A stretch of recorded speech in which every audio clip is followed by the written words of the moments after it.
তেলটা গরম হয়ে যাওয়ার পরে জিরে দিয়ে দেওয়া হলো। জিরেটা ভাজার পর আমি আলুটা দিয়ে দিলাম। আলুটা একটু ভাজবো।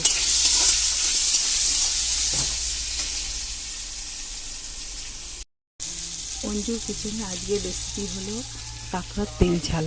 কড়াইটা গরম করার পর এই কাঁকড়াগুলো আমি দিয়ে দিলাম। দিয়ে এবার এটাকে নাড়াচাড়া করে একটু ভাজা করতে হবে। এই কাঁকড়াগুলো ভাজা হয়ে গেছে, এবার আমি আস্তে আস্তে নামিয়ে দেবো। হ্যাঁ, নামিয়ে দেওয়ার পর কড়াইটা বসালাম। কড়াইটা বসিয়ে আমি তেল দিচ্ছি। তেল দেওয়া হয়ে গেল,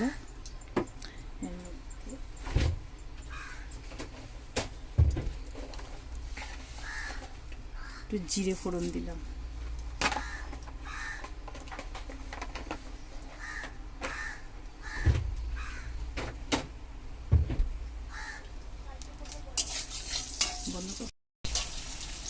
এখানে আদা আছে, রসুন আছে, পেঁয়াজ আছে, হলুদের গুঁড়ো আছে, লঙ্কার গুঁড়ো আছে, জিরার গুঁড়ো আছে, সব দিয়ে এবার আলুটাকে আমি কষাবো। আলুটাকে ভালো করে মিশিয়ে মশলা দিয়ে কষাতে হবে, অনেকক্ষণ ধরে কষাতে হবে।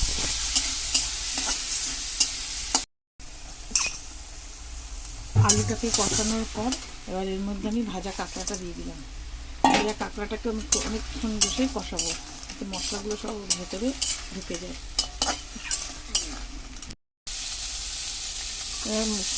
কাঁকড়াটাকে এবার ভালো করে কষানো হলো ভাজা মশলা দিয়ে। এবার আমি এর মধ্যে একটু গরম জল দিয়ে দেবো।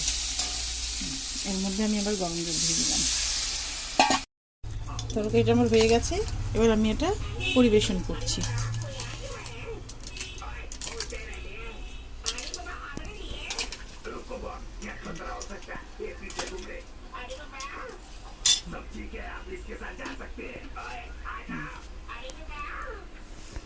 এটাই হলো আজকে কাঁকড়ার তেল ঝাল।